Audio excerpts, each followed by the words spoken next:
Thank you so much for the warm welcome, and thank you to Mariella and the entire team for putting on this amazing first conference. It's absolutely fantastic. Yeah. Congratulations. We love talking at low-carb conferences because even after lunch, people aren't sleepy. Isn't that right? Full of energy and attention, and always so enthusiastic to hear the good news about how to help patients put type 2 diabetes into remission. So just to say, 7 years ago, we didn't know anything about this, and I stumbled across low carb and found it so effective for myself. And that was the beginning of a journey where David started with his patients, trying to help them with a low carb diet. And then I came on board and we did some joint work, trying to combine what I'd learned from psychology and what David was learning about physiology to help people. And it's made such a difference to David. He was about to retire about 7 years ago. He was a sleepy old fed-up doctor. And no now, more. As you see, enthusiastic and energetic and absolutely loving spreading this message. So we look forward to teaching you about what we've learned so far. Okay. And just a quick extra word of introduction about Jen. So Jen has spent her life as a psychologist researching the difference that hope makes to chronic disease. And so you can see how relevant that's going to be, I hope, to type 2 diabetes. Next thing, I would love to know, could you put your hand up, please, if you are a healthcare professional in the audience? How interesting. Lots of you. So a lot of this presentation is for people on the cutting edge of clinical medicine, the ones out there doing your best. How do we actually implement a low-carb approach in an ordinary practice? So my practice, we have 9,000 patients in the north of England, and I've looked after them since 1986. Also, we only have 10-minute appointments. So what you're seeing now is a glimpse in what we are doing in real medicine, not research. This is part of the NHS in England. Let's just begin now with a patient. So that's Chris. That's Chris. I've looked after Chris since 1986. And there he is. He's morbidly obese. He's on antihypertensives. He's on metformin, high-dose metformin. He's on anti-inflammatories. He's on statins, of course. And he's on aspirin. Antidepressant. And he may have been on an antidepressant as well. So the point is he a well man? Is that a well man? No. I don't think it matters how many drugs you give Chris, as he is there. I do not think we have a well person. And yet each of us became a doctor to make a difference. And surely our goal is towards helping people become well. There we are. This is Chris now. This is Chris now, years later, and he's now a healthy weight. He's a member of 2 gyms. He's off all his medication, everything, and has been for years. I wrote his case up for the British Medical Journal in 2015, and he's continued to improve since then, and he's still improving. A long journey, and he's still improving. So this talk is about how can all of us have more people like Chris in our surgery and all the joy that that kind of medicine can bring. It's got 2 components, as you see there. Hope, represented by Jen, and the teaspoon of sugar with a cross on it, represented by me, which is to talk about physiology. Just so that you see that we have actually done something for the whole practice, in the UK, obviously, national records are kept on every GP, and these are our points that we score for quality of diabetic care, and down is bad. Okay, so down is bad, and I belong to the Norwood surgery, and you see in 2013 we were bad against every single national thing. We were bad. We were partly bad because we'd had an 8-fold increase in the number of people with type 2 diabetes while I'd been a partner. So when I joined, we had 57 people with type 2 diabetes. Now we've got 472. That's an 8-fold increase with no increase in doctors or nurses, or nobody's giving us any money to help these people. Interestingly, I can prescribe whatever drugs I like, but there's no extra nurses, no extra clinicians at all. But I hope you can see that over the years, we've turned the entire practice round so that we're now better than every single national average. So the whole practice has been turned round in the NHS on 10-minute appointments. Thank you. Thank you. And this chat is about how we did it. The next slide is looking at prescribing. We were talking earlier about where could the money come from. If you look here, this is national statistics kept on every GP in the country. These are all the local practices. And that one there is us. And you can see that we're the cheapest practice in the whole area by far, for drugs for diabetes. And for this conference, I'm trying to do it again. There we are. I redid the finances, and we actually spend £52,000 per year less on drugs for diabetes than is average for our area. I believe you'd have to multiply that. Thank you. Thank you. I think you'd have to multiply that by about 4.5 or 5 to get that into shekels, but it's an enormous amount of money. We are wasting money. I was wasting money on drugs that I no longer need. Here's another case. This is Roy. And that's him now. So Roy, he only began his journey in April of this year. And he came in to me with type 2 diabetes. And this is his graph of hemoglobin A1C. Up is bad, down is good.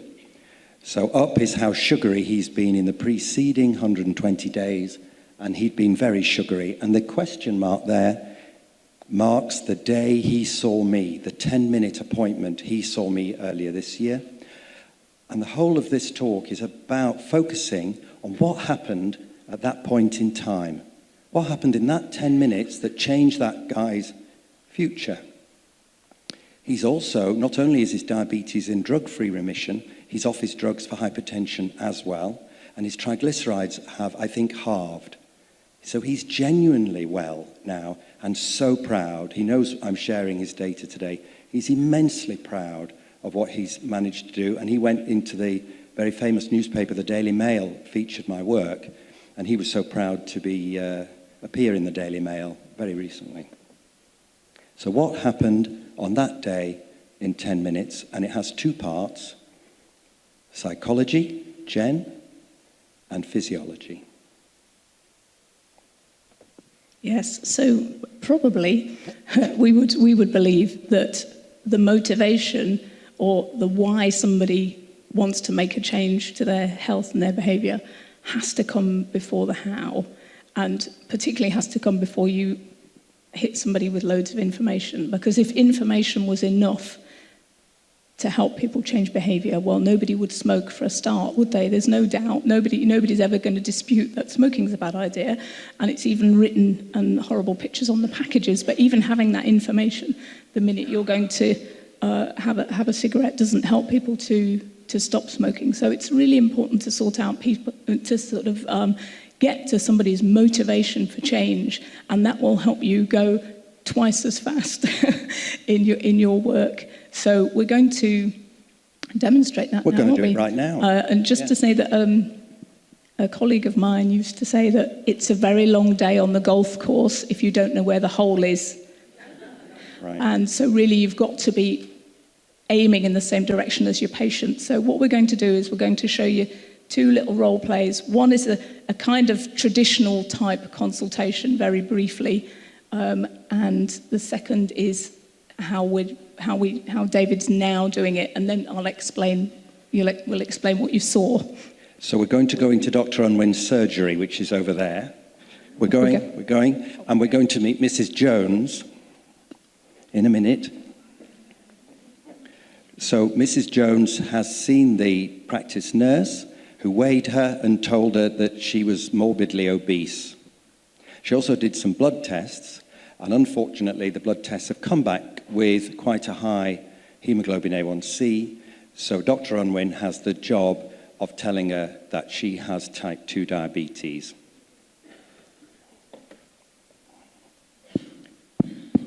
Oh, come in, Mrs. Jones. Doctor, hello. Take a seat. Thank you. So, do you know why you're here today? The nurse told me to come. Did she tell you anything as to why you should come?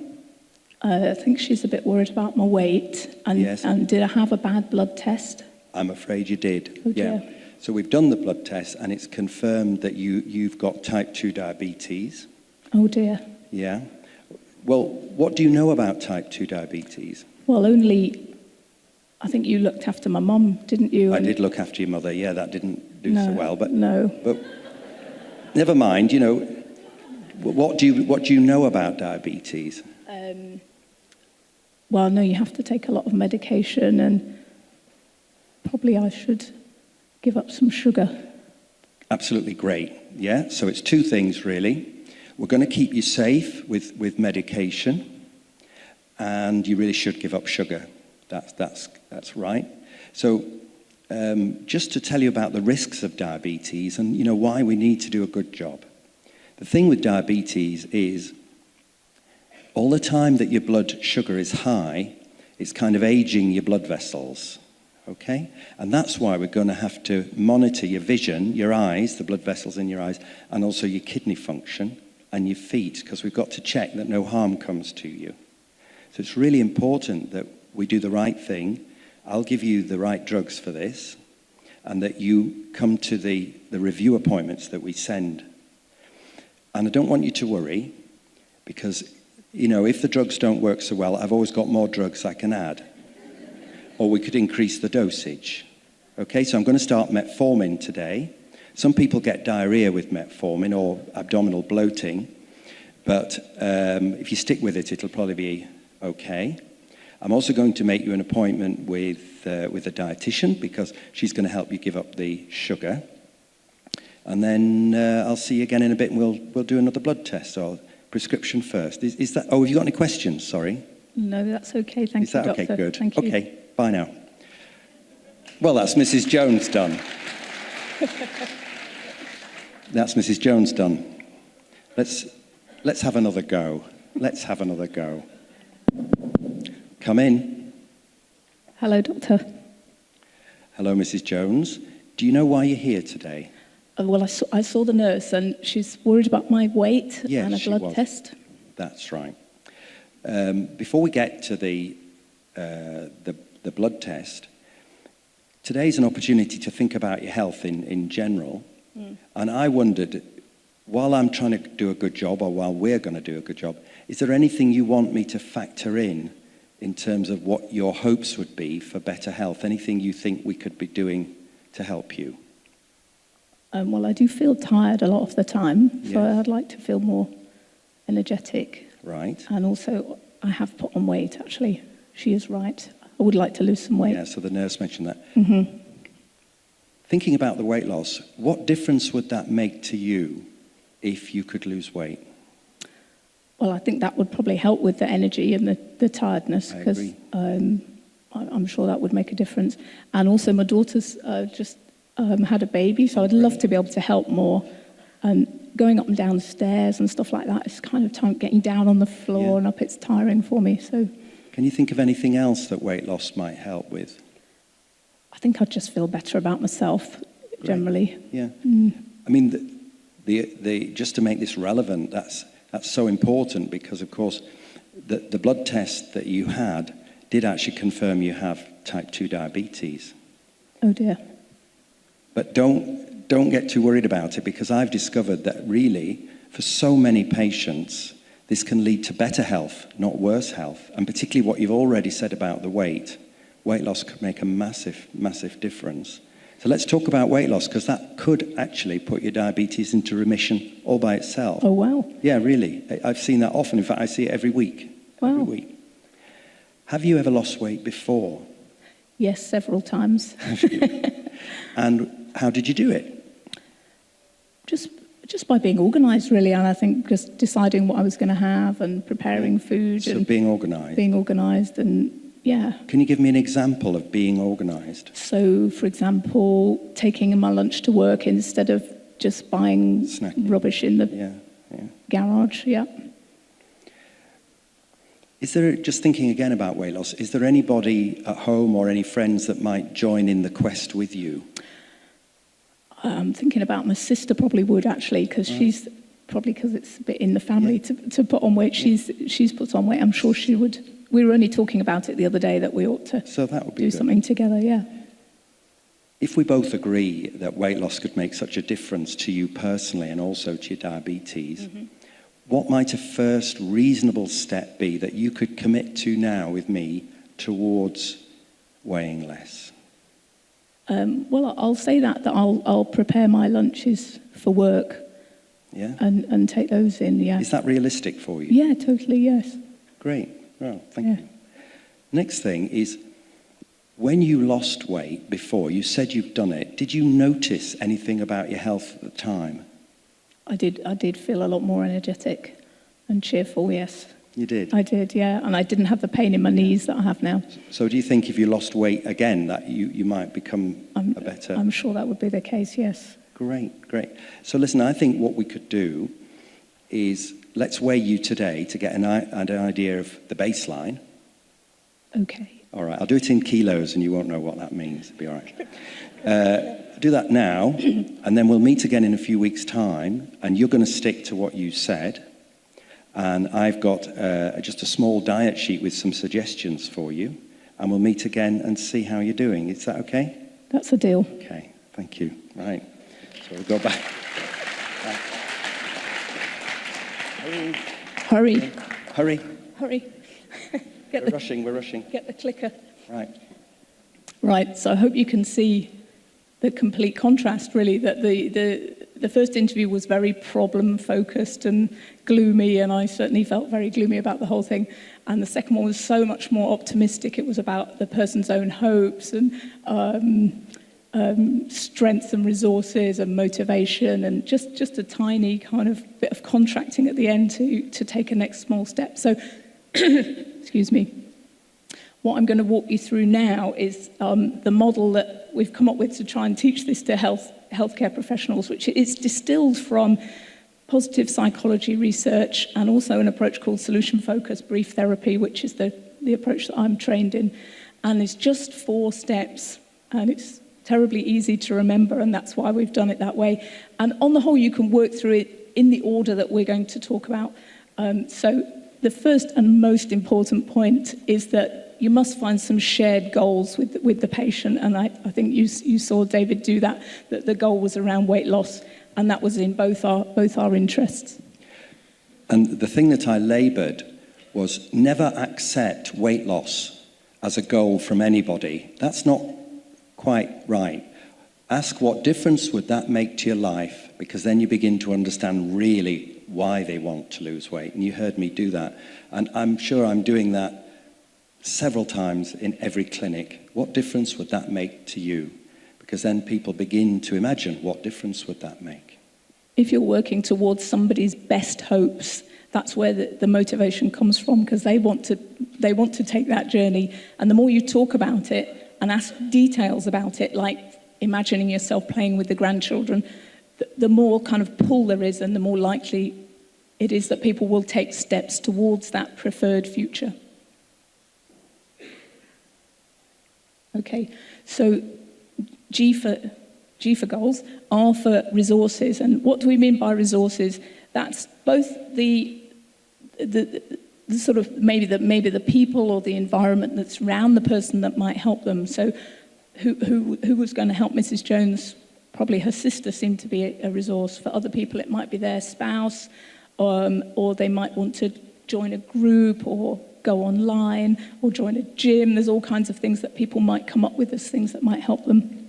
I think for the first 25 years of my clinical practice, I assumed that patients were a blank slate waiting for my wisdom. How wrong I was. People are full of resilience and resourcefulness, and if we can tap into those and work with them, the results are astonishing. The other thing that comes under that is a person's sort of character strengths. We all have various character strengths, don't we? Some people are very organised, some people are very strategic, some people like to work with other people, whatever it is. So Mrs. Jones seemed to be quite an organised person, so you can kind of work with that. And if you're a family doctor, you've often known people for a very long number of years, and you may be even able to sort of say, well, I know you're a strong person because I saw you through this, whatever's happened in the past. So exploring the person's resources and resilience is incredibly important, and it gives them a sense of can-do. It kind of taps them into their own, self-efficacy. I can do this. Okay, and the third I in GRIN is for small increments, and you saw David there ask, what's the next small step? So, if where you want to get to is over here, and where you are now is here, what's the next little proximal step? And you should always let the person come up with that themselves, because if they come up with it, then they must think it's realistic. If the doctor says, well, I think the next step is that you should give up biscuits, who has any idea whether that's actually a possible next step for them, or if it's something way down the line, or so always ask the person what would be what would you notice if you were just, next time I see you, a little bit further down this path? You want to say anything? No. Okay, and finally, noticing, and this one's a really powerful one for both the patient and the doctor. And we would normally use this at review appointments, but you just saw David do a little bit about it there. He asked, what did you notice last time you lost weight? And there you're keying in people again to be noticing how they're feeling and what difference something is making. And you can ask at a follow-up appointment, what's been better since we last met? What have you noticed? What have other people commented on? But also, you can observe yourself, and it's incredibly powerful when a healthcare professional says something complimentary or positive to a patient, like, wow, you've lost 2 kilos, that's amazing, how did you do that? And exploring how that was achieved. Or, wow, you've come without your stick. It's really important that we notice these small signs of improvement and we celebrate them so that people can keep doing the things that are working. Of course, because behavior change is grounded on feedback. So people have to notice things that are improving. That gives them feedback and encourages them to do more of it. And you can add value to that by noticing as the clinician as well. So I sometimes think that noticing is the most important thing, particularly noticing positive things. We've trained all our patients to moan. How depressed are you? How bad is the pain? From 0 to 10, and that is so miserable. How about we talk about positive things and move towards the light instead of I used to use fear all the time. Shroud waving. It's terrible medicine. Terrible medicine. Let's use hope instead. And you can keep going around this cycle for as much as you want. We've written this approach up in a paper which is open access, and it's in the Journal of Holistic Healthcare, and it's got lots of examples of cases, but also of the kinds of questions that you can ask under each of those sections, so the kinds of ways you might phrase your questions to people. So I hope people have a look at that if you're interested. So now it's on to physiology. So how do we explain to our patients the physiology of type 2 diabetes in a way that they can understand? And I think we should be able to explain liver function, triglyceride levels, central obesity and hunger, and type 2 diabetes itself. We should be able to explain these things to our patients, because we tell patients they have them, and we don't usually explain what it means. So I'm going to have a crack at this now. I use the model of insulin, and I explain to patients that they have a gland, the pancreas gland, that produces insulin for a reason. Insulin is there to protect you from a high blood glucose. Insulin has an imperative to drive down glucose at any cost. Where does the glucose go? Where does the sugar go? Where does insulin put the sugar. It pushes it into cells, so out of the bloodstream and into cells. It pushes the sugar into your muscles for energy, but it also pushes the sugar into your liver. And the only thing the liver can do is turn it into a form of fat called triglyceride. And that explains why 20% of all my patients have a non-alcoholic fatty liver. So 20% of the developed world has a fatty liver. And I think that triglyceride is the fat we're talking about and that insulin is involved. Insulin also drives the sugar into your belly. So many of us have noticed middle-age spread. I had middle-age spread. You just think it's age, it's normal, but where's mine gone? It doesn't have to be. It doesn't have to be. The next thing is, a patient said to me once, I'm a really heavy person. Why am I hungry? Because I've got masses of food stored right here in my belly. So why am I always hungry? And this comes back, I can explain it to patients. Their genius is really because they're dual fuel engines. You can burn fat or you can burn sugar. But here's the thing, insulin stops you from being able to burn your fat. So if you keep eating biscuits, insulin is high and you can't burn your belly fat and you're hungry and you keep eating biscuits. If you could become a fat burner, you could access all that energy. And that would be wonderful. And many of my patients have done it and understood that they want to become a fat burner. And the commonest thing they all say is they're not hungry. Many of you put your hands up to say that you were on a low-carb diet. And I would say most of you will notice you're not as hungry as you used to be. And I think insulin is part of that. I owe a great deal to Roy Taylor in the Counterpoint study, illustrating what happens as you continually take in more glucose than you need. So gradually, your liver fills with triglyceride in the way I already explained.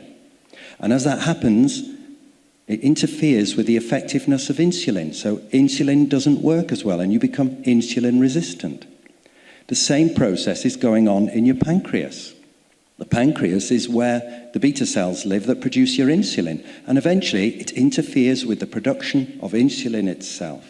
So you've got there the two aspects of becoming somebody with type 2 diabetes, insulin resistance, and eventually interference with beta cell function. The great news, the wonderful news, is if you restrict carbohydrates, all of this goes into reverse. And you can put your diabetes into remission, as so many of my patients do. So if we just come to how you would, it's logical, I hope you can agree, to have less glucose. So how would you do that? I would begin by asking patients, where do you think your sugar comes from? Questions Jen has taught me, thank you Jen. Jen has taught me that questions are far more powerful than statements. So asking a patient, where do you think the sugar comes from, is so interesting, because sometimes actually all they need to do is give up sugar in tea and coffee because they're having 3 spoonfuls in each and 20 cups a day. And I've reversed diabetes with that alone. You don't always need to nag them about everything else. But many patients are mystified because they worked out, well, I'm not an idiot. I already gave up sugar, doctor. And I'm mystified as to why you're telling me I'm sugary, because I'm not having any sugar. And it's funny, really, because for 25 years, patients were telling me that, and I either thought they were lying, or I didn't really have any idea, or I thought maybe they were stressed, or I don't know. I didn't have a thought in my head as to why the hemoglobin A1C was so high. Here's a clue. Here's a clue. The starch molecule is glucose molecules holding hands. And digestion will come along and break them down into the glucose. And in some cases, surprising amounts of glucose. I became fascinated by the glycemic index and the glycemic load. But I struggled to explain the glycemic load to patients. So telling one of my patients in the north of England that a certain 2 bananas is the same as 16 grams of glucose means nothing to my patients. And that is because they don't understand glucose, they don't cook with it, and they're not familiar with what 16 grams of glucose looks like. So I found an expert in the glycemic index, Jeffrey Leavesey, and we worked out a completely new system, and this is my teaspoons of sugar equivalent system. So I can tell you that 150 grams of boiled rice is exactly the same in terms of blood glucose as 10 teaspoons of sugar. So is 150 grams of boiled rice a good food? I can tell you that a baked potato, which I used to have as a diet food, is the same as 9 teaspoons of sugar. And you can see it building up into the picture of things like bread, rice, cereals are not great choices for people with type 2 diabetes. And this is one of my 7 teaspoon of sugar infographics with the figures there.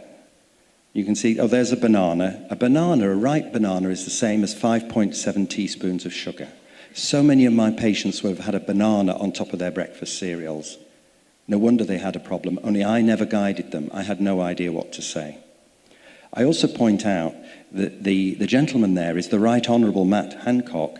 So he's our UK Secretary of State for Health. And he asked to see me because my work did so well on Twitter, and Twitter equals votes. Also, he's a good guy. And he's holding up the infograms there because he wanted to support me from the Department of Health to say these are useful. They've now been adopted by the Health Service officially in the UK. And if you Google NICE, sugar, and Unwin, there are 7 of these infograms which have been approved for use by healthcare professionals by NICE, who are our regulatory body in the NHS. So that, thank you.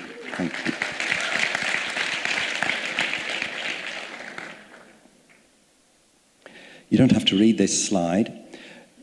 You can't read it. It's just to show that my patients are busy people, so I needed to get all of the information onto an A4 sheet. So I found I used to give them booklets, and they don't read booklets because they're busy people. So this is just an A4 sheet, and it's a very basic low-carb thing. I often say, you know the white stuff on your plate, why don't you turn it green? So instead of rice, have green stuff. And for many patients that does, or we talk about breakfast cereals, all sorts of things, but I give them that sheet, and it's been a standard sheet that I've used for 6 or 7 years now, and the results are surprising, particularly if you add to that an understanding of physiology and why they should do it, and Jen's ideas of hope. They read leaflets if you motivate them, but they wouldn't, I know they didn't before. These are my results, or some of my results. So 138 of my patients have consented to be part of a research cohort. I was forced to do this because at the beginning, my partners didn't like what I did. They were against, they thought what I did was dangerous. They were particularly worried about the lipid profiles. And that actually was great because it forced me to keep really careful data on what I was doing. So if we just go through that data now. The first thing I'd like to point out, of course, you deal in percent. So the average person with type 2 diabetes that I start with has a hemoglobin A1C of 8.6. So I'm not cherry-picking easy cases. I actually much prefer people with a really bad hemoglobin A1C because I get my best results with the worst cases. On average, they're getting an improvement of 1.9%, and that's at 23 months. That's on average. Out of the 138, only 2 didn't get an improvement, only 2. That's pretty good, isn't it? And currently, it's going up, but I'm at 50.7% drug-free type 2 diabetes remission at 2 years. So at 2 years, 50.7% of them are drug-free and in remission. It's interesting to look at the cholesterol. We've talked about lipids a few times, and I was so scared as a clinician about the lipids because I was being threatened by all sorts of people and told that what I did was dangerous, so I measured it. And I was so surprised because the total cholesterol actually improved, and that is significant, statistically significant. The HDL is a negative figure because it improves, it goes up. the cholesterol ratio improves. The triglyceride drops by about a third, and of course that makes sense with the physiology we've just discussed. Up until then, I had no idea what to do about a high triglyceride. I hadn't got a thought in my head. I just used to fudge it and say, well, check it again next year, just lose a bit of weight. I didn't know really how triglyceride fitted in. Also, just look at the gamma GT. That's a reflection of liver function. The liver function improves one of the fastest of anything you'll measure. That'll improve in weeks. And I find it predicts what will happen to the hemoglobin A1C and other things. The blood pressure is particularly interesting. The blood pressure is improving significantly there, systolic and diastolic. And that is despite me deprescribing 20% of all the drugs for hypertension. So those are improvements, and I'm taking away 20% of all the drugs I was using for hypertension, adding to the drug savings of the practice. Oh, and the weight gain. The weight gain is almost secondary to all of this. People appreciate it. Weight loss. Sorry, weight loss, yes. Thank you, Jen, that's why she's here. A little bit about evidence. We've had so much earlier on today. I take the view that the battle over evidence is over. We've got the American Diabetes Association confirming that reducing overall carbohydrate intake for individuals with diabetes has demonstrated the most evidence, not some evidence or a bit of evidence, but the most evidence. So for me, it's over. We've got evidence. We should now be working on how to help people reduce carbohydrates and individualize the approach. This is a most important paper.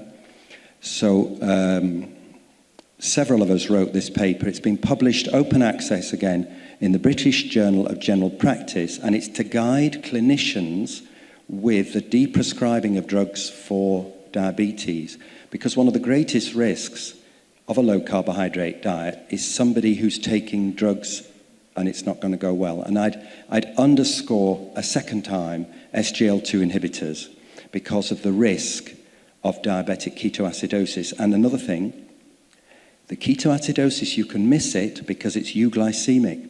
So the blood glucose is normal.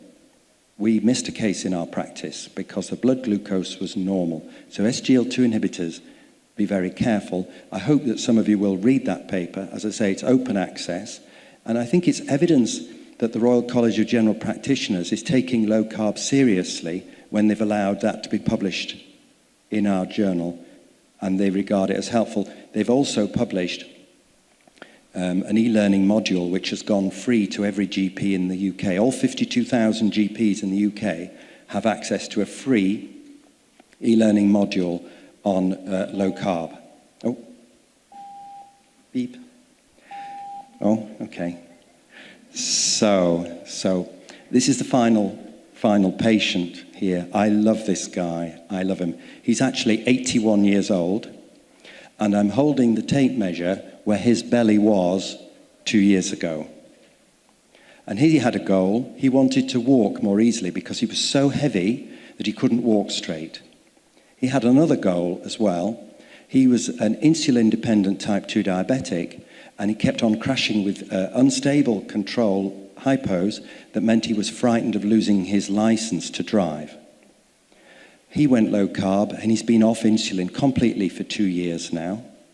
He's lost all that weight. He's joined a gym, and he came to see me the other Thursday, and he was late because he was doing weights in the gym.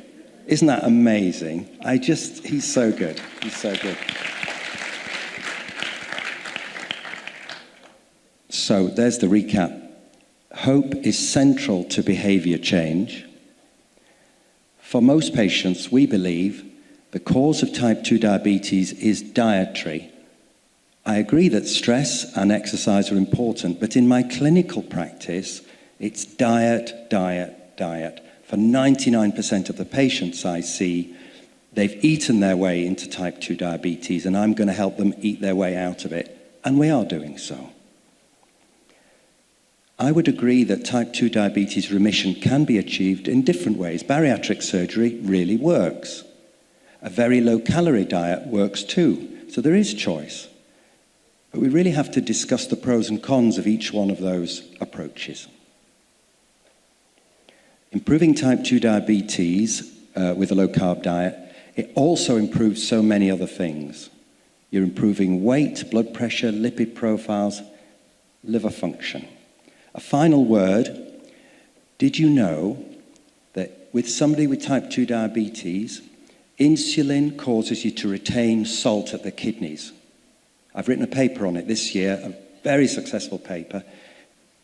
So insulin causes you to retain sodium at the kidneys. And this is why, when you go low carb, you wee like crazy and you sort out ankle edema. I've treated 2 patients with heart failure on low carb alone and got them off the diuretics because of the diuresis of low carb can be so powerful.